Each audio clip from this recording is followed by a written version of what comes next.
Hi everyone, it's Gordon here.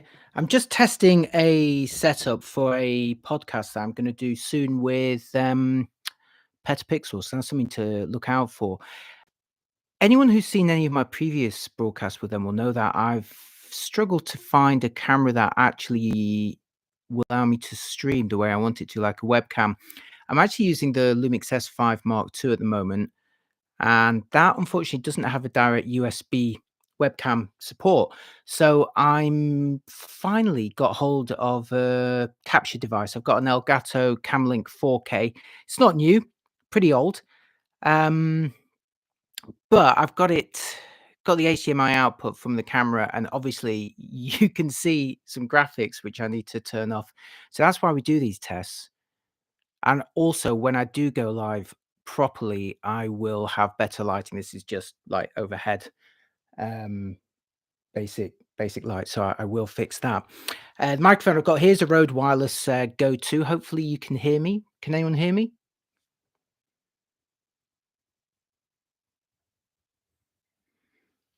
Great. I'm amazed that some of you are actually already watching and listening. That's great. So is the sound quality okay? Do I need to adjust my levels? Brilliant. Are any of you seeing the graphics from the actual camera? Like you can see the AF area. Can you see that?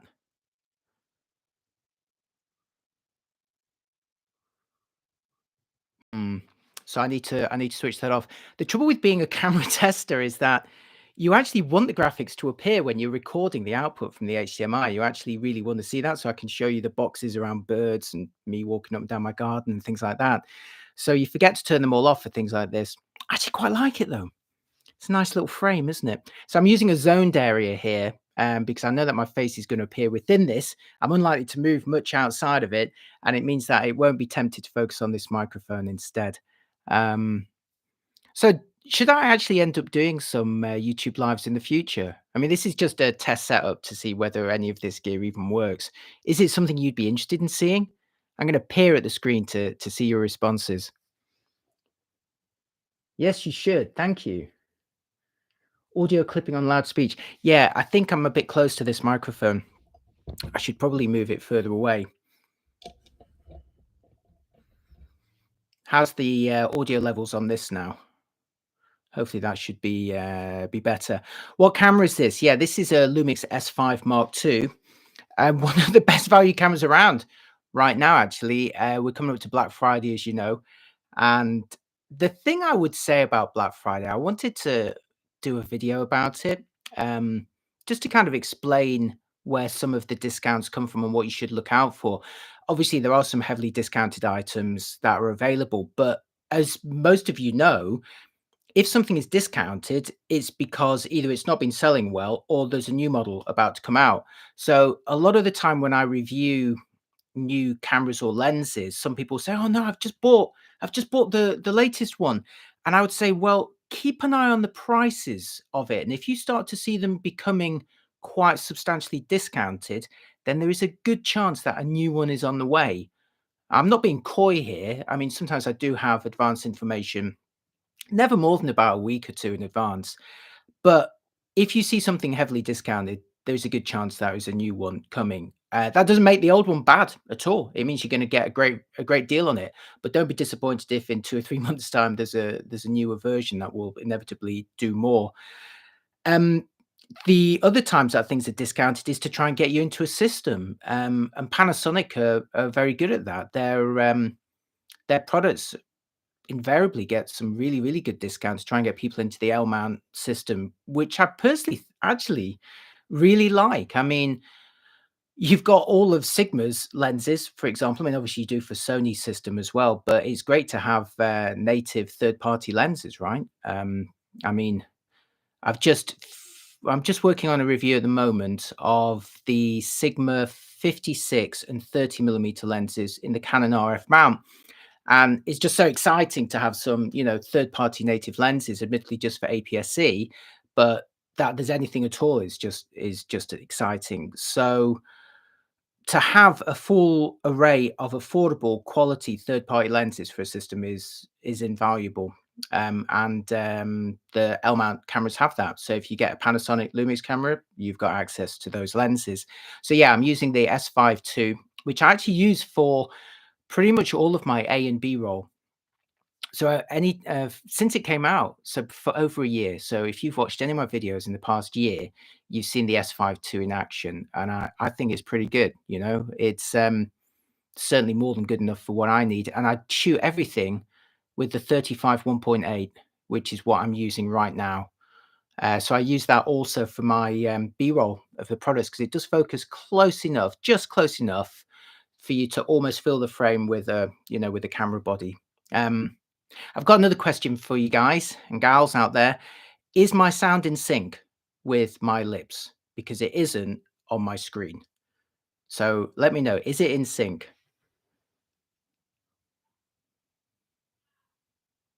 Not quite in sync. Well, I need to do some more tests on that. Hang on a second. The weather in Brighton is very nice, actually. It was extremely blowy yesterday. We had a storm, and the waves are always spectacular in a storm. You know, they're like really coming over all of the piers. But today it's a lot calmer, and the sun came out towards the end of the day, so that's nice. What else we got? Nearly in sync. Yes, a little bit off. Clap. Okay. That's horrendous on my preview. How is it for you?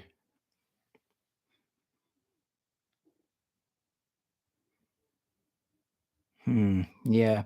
I need to do this. So at the moment, I've got the microphone connected to the USB port on the MacBook, and I think I'm going to try connecting it directly to the microphone input on the camera because I think that will eliminate the latency, but maybe bring in a bit of preamp noise with the cables that I use.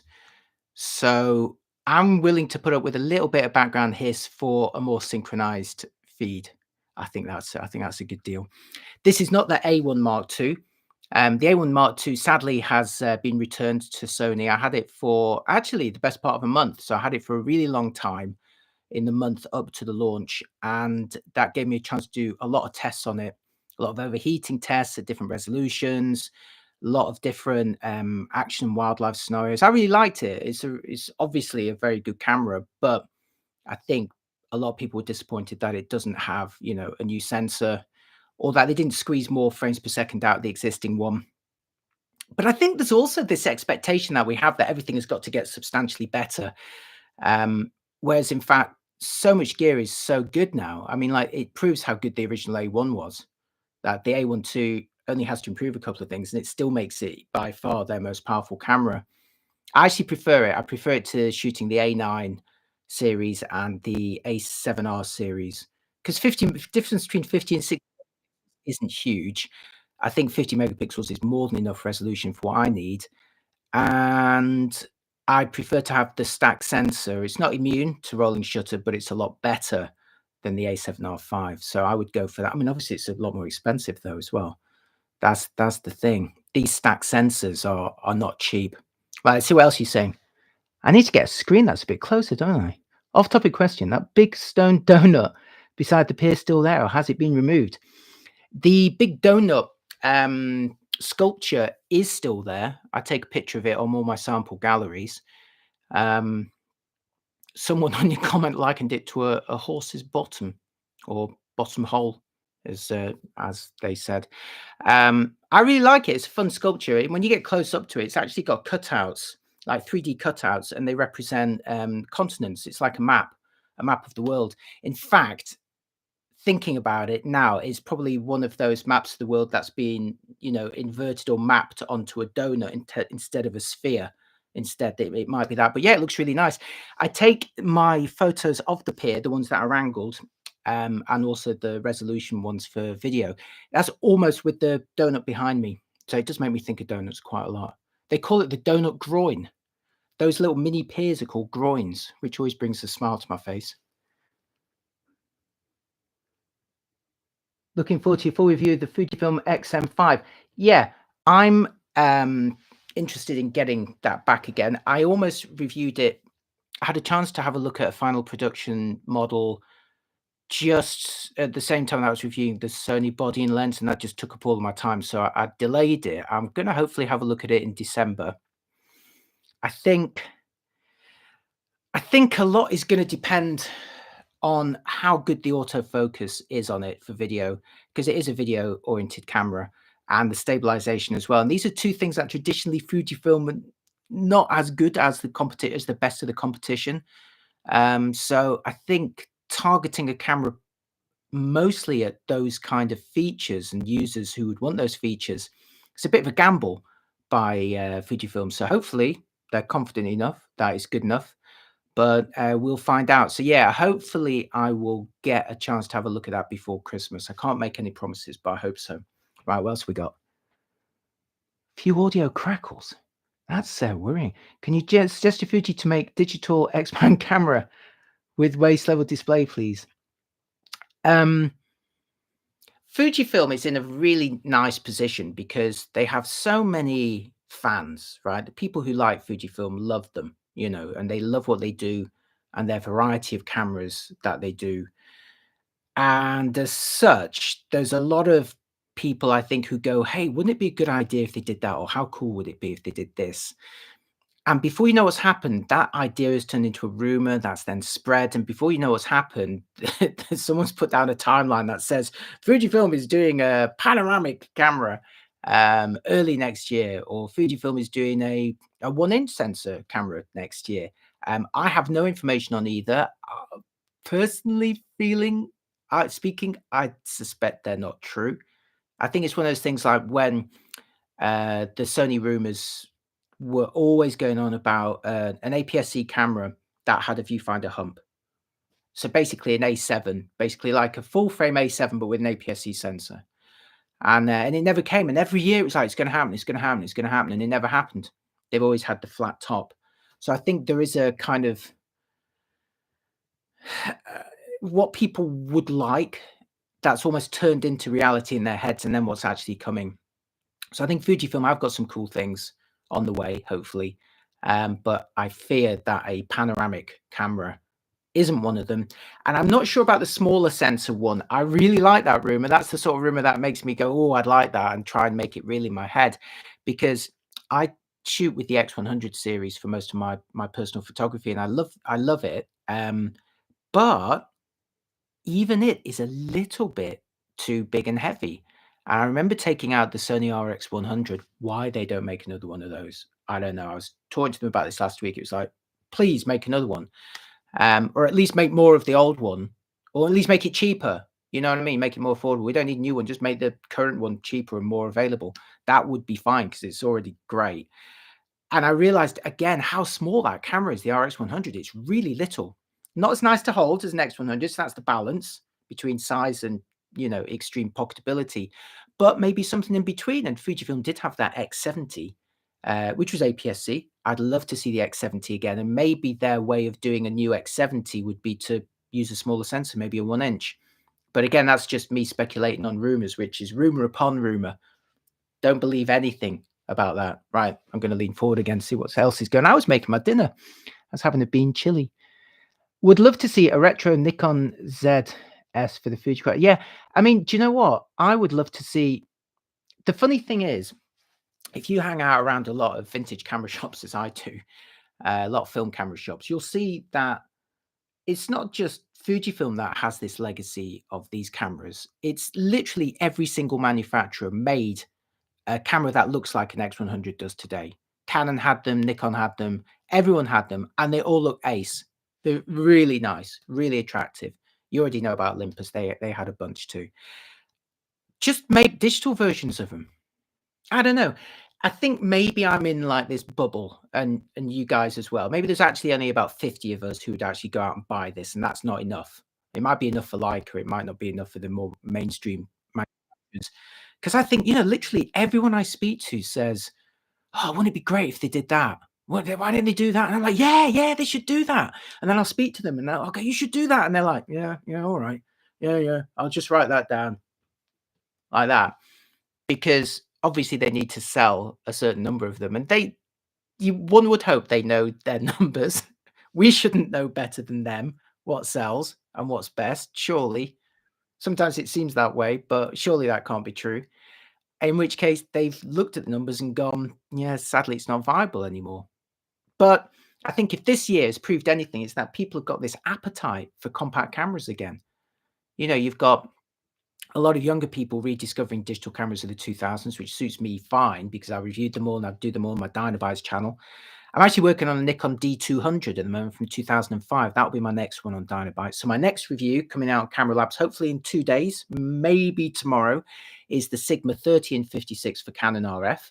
Then it will be the Nikon D200 for my Dynabytes channel. And then after that, I'm getting the EOS R5 Mark II back in again.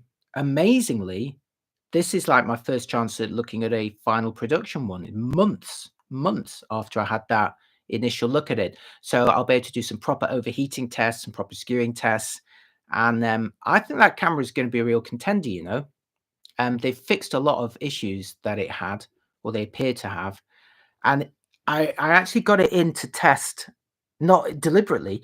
They gave me it to test the most recent Canon primes, the 50, the 24, and also the 70 to 200, the Z version. And they said, "Oh, do you want to test it with an R5 too?" And I was like, "Yeah, fine, that's perfect." And what I really noticed testing it alongside the Sony A1 Mark II was how good Canon's AF is now. I mean, it was always good, but it's amazing now. And the subject recognition works when when I was photographing birds when they're tiny on the frame, it's like, yep, I know what that is. I'm going to put a box around it. Whereas Sony was waiting until they were quite a bit bigger on the frame before it then said, right, I'm detecting that as something other than just an object. I can see it's now a bird or whatever. But their auto detection worked really well on the Sony. That's I don't know if many people are talking about that. I made quite a big deal of that in my initial review of it, and it just works really well. You would leave it on auto for almost everything, unless you were specifically going out to just photograph birds or animals or just people. Say you're a portrait photographer. But if you're doing street, which I guess is what I'm doing when I'm out and about testing, I might be photographing a building and then spot an interesting looking person or a dog or a bird flying by. And I don't want to be going through the menus going, oh, I've got to change the subject. The auto thing works really well on the Sony A1 II, and hopefully that will appear on other models. Right. What else are you guys saying? Yeah. Canonet style. Absolutely. The Canon Canonets were lovely. Yeah, the rise of the small dedicated camera again. Yeah, I think people are into it. Try to set the white balance to auto edit. Yeah. I'm aware the white balance for what you're watching now is going to be completely off. It's going to be completely orange. That's just because the lighting that I'm using. I did not intend for this stream to last as long as it has. It was purely to see if anything even appeared on the screen. So yeah, don't worry. There will be much flatter lighting and it will be much better white balance. Yeah, D200 is my fave. Just got a 7200 2.8 to go with it, says Richard Fraser. Yeah, Richard, the D200 is great. Because like the D80, it was the last in that series to have that 10 megapixel CCD sensor. After that, on the D90 and the D300, they both went to CMOS. So you went from very mature CCD, so CCD at like the top of its game, to very early CMOS, just starting out. So you could see some benefits, speed benefits to CMOS, but they didn't quite look as good. Now, I think there's a lot of, I'm not going to say misinformation. I think there's a lot of people who write about or talk about old cameras in a very passionate way. And I definitely like that. I think that's great. But I don't think there's anything particularly magical about a CCD sensor alone. I think the look that we get from these older cameras is a combination of that technology, but also the color filter array of the time, which, lest we forget, may have faded or changed in the last 20 years, and the image processor at the time, which sometimes produced horrible looking JPEGs out of cameras, sometimes but they were quite nice looking. So I look at the kind of overall look of these images, and the overall look of the images from the D200 and the D80 is very nice. I like them a lot. I wouldn't attribute that purely down to them having CCD sensors, but they were the last of their series to have them. So I'm excited to do the D200. It's like the tough version of the D80, right? Didn't have dual card slots yet, unfortunately, but it was much tougher than the D80, and had a really nice viewfinder. And you can still get them. Look, I've got it here. You can still get them for about £100. I've got it here with the DX 35mm. DX means it's just corrected for APS-C, which of course this sensor is, so that's fine. This is the 35mm 1.8G. So it's equivalent roughly to like 50mm. I've got like, it's a standard sort of lens. 1.8 gives me a bit of separation. That is a nice setup for me. I'm very happy shooting with that. Feels really, really nice. And funnily enough, it came out just before YouTube started, so I never did a video review of it. I thought I had. It was the D300 and the D80 that I did, but not the D200. It was, I think, December or late 2005 that it came out, and that was just as I was getting ready to move to New Zealand for a bit. And it was just a few months before YouTube launched. So I never did a video review of this. So I'm quite excited to do a video review of that. But it does mean that I don't have one to refer back to and go, oh, look at this guy talking about that 20 years ago. Nikon Coolpix S203. I've got quite a few Coolpixes. Do you know what I'm going to do? I'm going to give you a peek behind the curtain. Don't tell anyone I'm doing this. This is secret. Nobody else has seen this. This is my wall of retro. I bet it's all going to fall down. It's not properly secured. Let's see. Oh, I'm going to have to just fold that down a little bit first. Ugh. Check that out. That is the Dynabytes collection. That is 50 vintage cameras. That is my Digicam collection. I've just built those shelves. I've not arranged them exactly how I want yet. I don't know whether to do them in date order or something else. Well, that was a look around my room there. Let's see. Lock that down. Yeah, so that's my wall of retro. What did you think of that?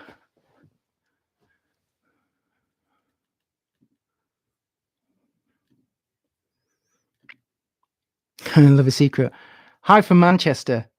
John, you know I'm originally from Manchester. Well, Stockport. I can't say Manchester. If you're from Manchester, I can't kid you that I'm from Manchester. I'm from Stockport, sadly. But yeah, I'm originally northern. Canon PowerShot A470. I've got an A. Let's have a look.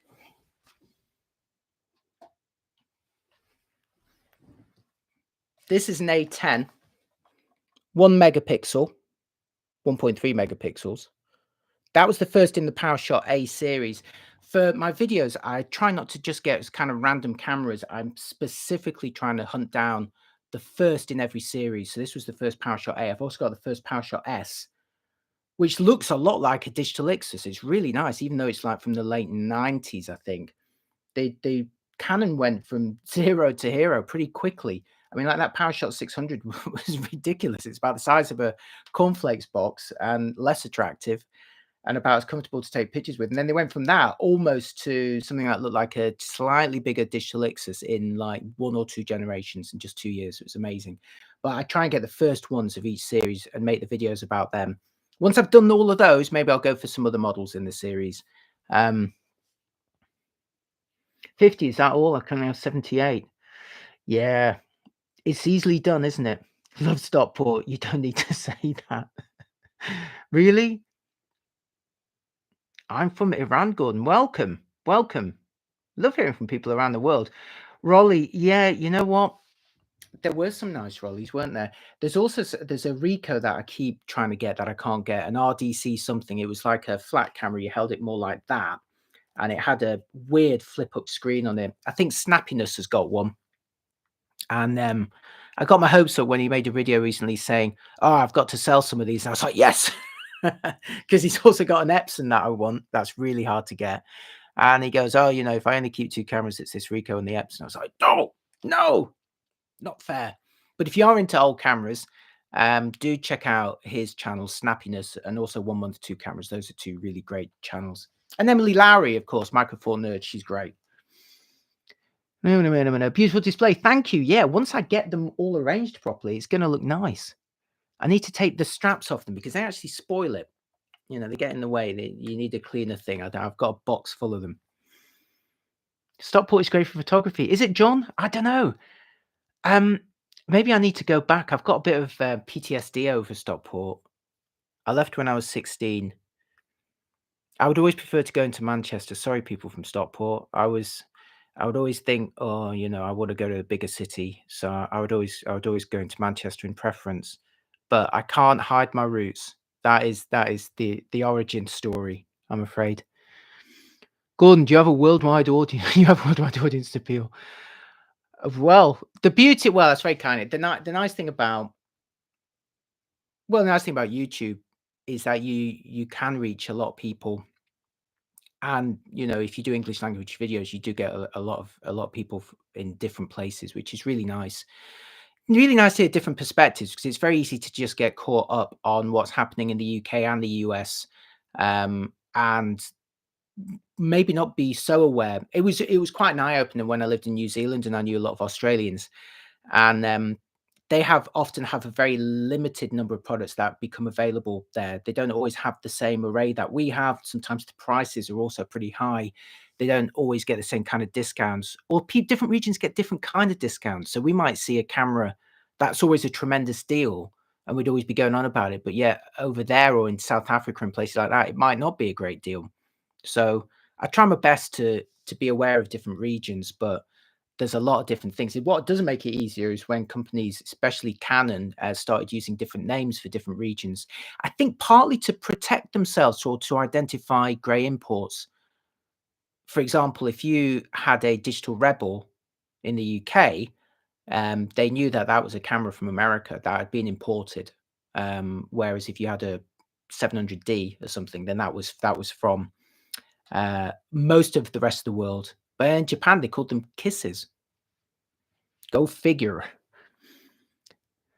How do you like Panasonic auto performance in low light? My A9 focus hunts so bad, it's embarrassing. S9. Well, I've basically got an S9 with a viewfinder here. This is the S5 II, and it is, I wouldn't call it low light. Indoor light. Certainly not studio light, which is what I have on when I do my proper broadcast.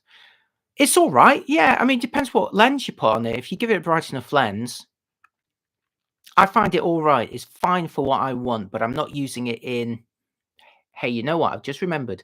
I took the S5 II and the 85mm 1.8 to Lewis Bonfire. I've not posted any pictures from that yet, but anybody who knows the Sussex bonfire scene will know that that is an absolutely mad night out, where all these societies who have their own bonfires just march up and down these medieval streets with like flaming torches and everything. So that people are only lit by these flames, and it's very dim at times. And it was all right, actually. It was okay in that environment. But I think everyone shoots in such different conditions and different sorts of subjects. It's quite difficult for me to say, yes, it's going to be great for you. It worked for me. It might not work for you. You know, your mileage may vary. Sorry to hear that about the S9. It may have to do with what lens you've got on it. I suspect maybe a 20 to 60. Try it with a brighter prime. Don't try it with the 26 FA because that's not autofocus. Focusing will be terrible on it. I'd love to see Canon come out the new G7X. Wouldn't everyone? Wouldn't everyone? Why don't they? Every time I see them, new G7X, please. Really? Do people want it? Yes. Maybe it's just you and me. I wish they'd do it.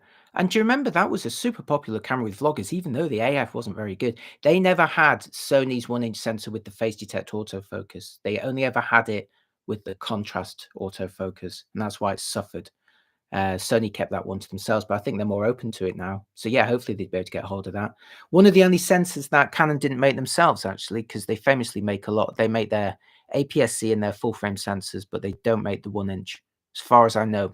They might do one for camcorders, that's 16:9, but for the G7X and the G5X, that was, I think, an older Sony sensor, just not with PDAF, unfortunately. Clearly too warm a light to be studio light. Yeah, it is. It's horrible, isn't it? Sorry about that. And it's coming straight down from above, so I'm getting it's horrendous. Do you have a favorite independent camera shop? I think most of the independent camera shops now are vintage ones, right? Ones that sell kind of older cameras. Most of the ones that are selling new cameras are part of a bigger kind of chain, like Wex is pretty big. Park Cameras is, which is in, I think, Burgess Hill in Sussex, but also in London. They may only have 2. They're really big, and they've got a good online presence, so I would say for new cameras, Park is probably gonna be one of the kind of more relevant ones for me where I live. But otherwise, it's, the vintage ones, like we have, Clock Tower Cameras in Brighton. I remember when there was a vintage camera shop in almost every town. Were they vintage? Maybe that was just what they were selling, film cameras. It was just a camera shop, wasn't it? It wasn't vintage. I just remember them being film cameras in the 80s because that's when I went to them. Kodak Easy Share. I need to get some more Kodaks. I've got the first one, the DC-40, which is basically the one that they did at the same time as the Apple QuickTake 100. So it's their version of the QuickTake 100. I've also got DC-40, which looks like Luke Skywalker's binoculars, the ones that he has in the first Star Wars. It looks like that. I know they've only got one, but you know what I mean. You hold it like that. So I've got a couple of those. I've also got a couple of HP Photo Smarts. I don't have any Epson Photo PCs yet. The trouble is a lot of these cameras were all made by the same companies, like Sanyo, and they were rebadged. Even big companies like Canon use the same lens housings as others. So, like the Canon PowerShot G1 has the same lens as the Sony S70, which has the same lens as the Epson, which one? Photo PC 500 or something like that, which has the same lens as another one, and they're all the same, and they all insisted it was theirs. It's like, mate, I've got them in front of me here. They're the same. They look exactly the same. They've even got this weird notch, a cutout, which is in exactly the same place on all of them. And you're like, I'm pretty sure it's the same lens. Nice sweater. Thank you, Bob Anderson. Nice to hear from you. I tricked you onto coming into my stream and looking at my jumper. It's not a new one. It's about a year old, maybe 2 years old. It's from Paul Smith. I always spend a lot on the top and nothing on the bottom. Sorry, that sounds like I'm not wearing anything down there. I am, of course. I wear cheap, nasty Gap jeans, but I spend all my clothing allowance on above the waist and below the neck. It's just here. This bit always looks nice. Everything else, rubbish. Yeah, I need to do more Kodaks. Aloha from Hawaii just turned on. I loved Hawaii. I really want to go back. Last time I went to Hawaii was when there was that false missile strike alert. We all thought we were going to die. That was terrifying. What was more terrifying than anything else about that? You always have a kind of, I don't know whether you do. I have this fantasy in my head, about what you get, especially growing up in the 80s when we all thought we were going to get nuked. You have this idea that you're going to get like a 4-minute warning or whatever. And you think, what I'm going to do with those 4 minutes? I'm going to do this and I'm going to do that. I'm going to do that. And you've got it all planned out. And it's like, no, you're not.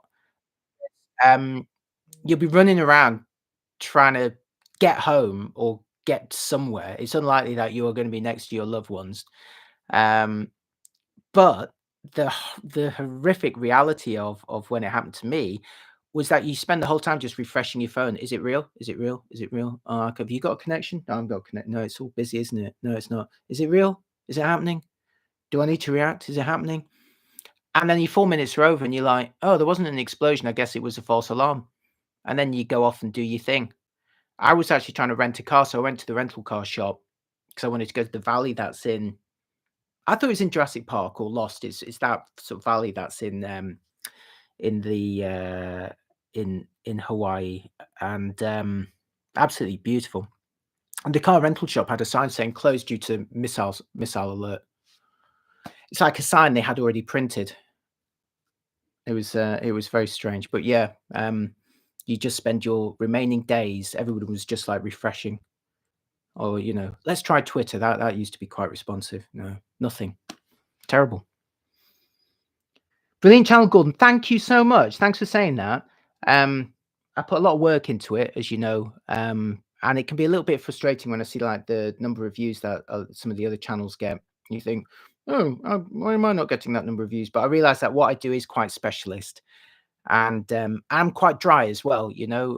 I'm not as entertaining, especially not on my recordings, as a lot of other channels. So I do appreciate you for appreciating what I do. I love it. Thank you. Um, don't like Gordon, you knitted it yourself, and a good job you did. I wish I had knitted it myself. It cost me a fortune. Would you still buy the OM system today?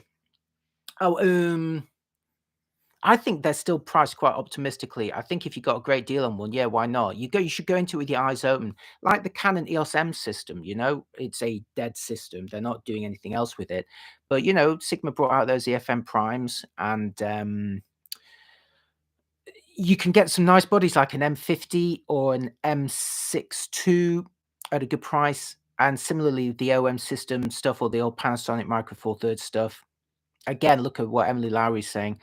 Um, I think if the price is right and you go into it with your eyes open, knowing what it can do and what it can't do and will never do because there isn't going to be a new one, or probably isn't going to be a new one, then yeah, why not? I still really like them. Those Olympus bodies were beautifully made, very really well sealed. The only company that actually encouraged me to run them under a tap. No other company ever said I could do that with their camera. "Oh, yeah, it's fully weather sealed. Can I run it under a tab?" "No, don't do that." Um, Not that I would ever take something out in that bad weather without, slightly shielding at least, But they were like, "Yeah, stick it under a tap. Do what you want with it. Don't submerge it." But yeah, it shrugged it off. So yeah, it's great system. And they're really focusing, really talking about it for wildlife. But it's great. It's good for a lot of things. As long as 20 megapixels is enough for you, and then it should be because you. It's very easy because of the size of the sensor to get really close to distant subjects with a reasonable telephoto lens. So you don't need to crop as much with it because you've already got this lens that's equivalent to 800 mil if you've got 100 to 400. So cropping isn't so much of a thing, I found. Your best landscape location. How's it from South Africa? How you doing? This is great. I love it. Um, best landscape. There's just so many nice ones, Just getting out into nature and especially at sunset. Sunset anywhere is nice, or sunrise if you're an early starter. It's just nice to be out of it. I can't say that there is one that is, a go-to location or really obscure one and say, "Oh yeah, go to Lofoten or go to the Faroe Islands or go to somewhere in Southeast Asia." There's beautiful stuff everywhere. I'm posting increasingly just travel photos now on my Instagram. So if you're interested in my own pictures, just have a look at Camera Labs on Instagram and you'll see most of that. And I generally do gear stuff now on the other channels. I'm started using Threads a bit more. I'm thinking of abandoning Twitter and concentrating maybe on Blue Sky or Threads or something like that. I'll probably still like post news on it, but not much. I probably won't be doing much engaging stuff on there. Are any of you guys on Blue Sky? Would you use Blue Sky or Threads?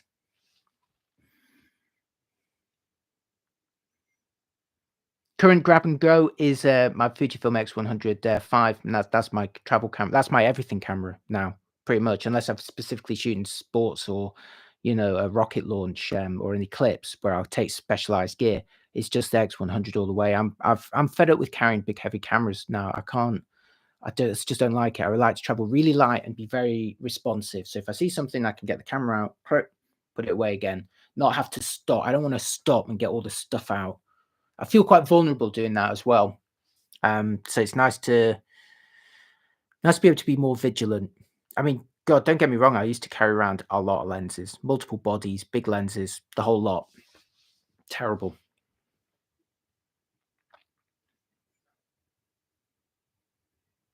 A new version of the out camera bug. Yeah, I'd love to. I'd love to do that. Um,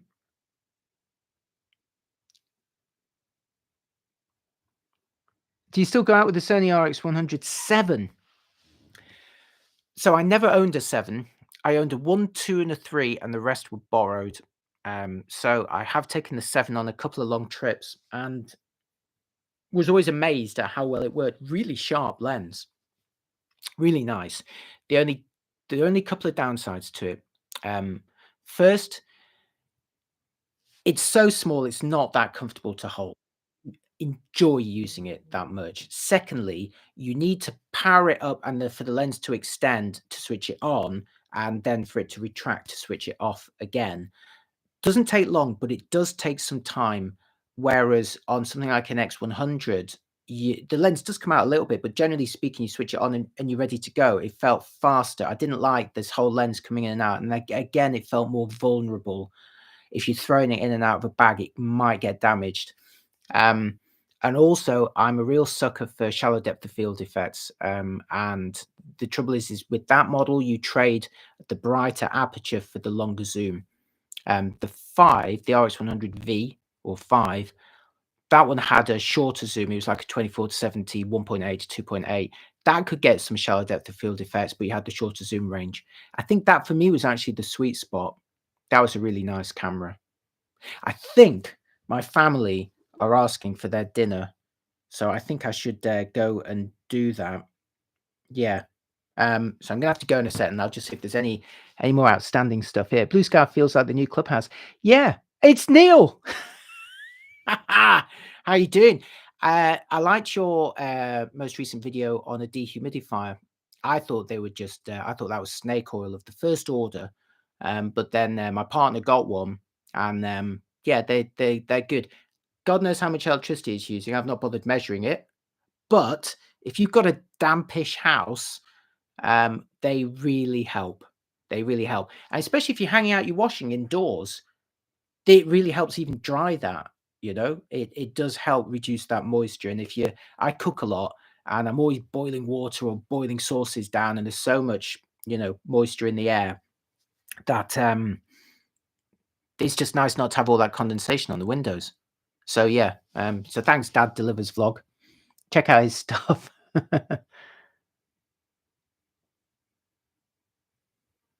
This is great. I've really enjoyed this. I only did it to see whether this was gonna work, because normally it sounds a bit amateurish, but, if I'm doing recording a podcast with someone, if I'm a guest on a podcast at 4 o'clock, I'll probably only start thinking about it technically about 3 o'clock, and then start plugging stuff in and going, "Oh, it doesn't work properly. It's out of sync. The light doesn't come on." So I thought I'd do one the night before, because it is new for me using this Elgato HDMI capture. But hopefully it does mean that I'll get a nicer, cleaner picture. I'll sort out my audio for tomorrow. The light will be better. And hopefully you'll see that podcast coming out on their channel in a few days' time, because I think they react to it quite. I think we're doing the review of the second half of 2024. So it's like the performance of each camera brand in the second half of this year, where they've all performed really differently to how they did in the first half, actually. It was interesting to watch Tony and Chelsea's video. They've just done one for the whole year.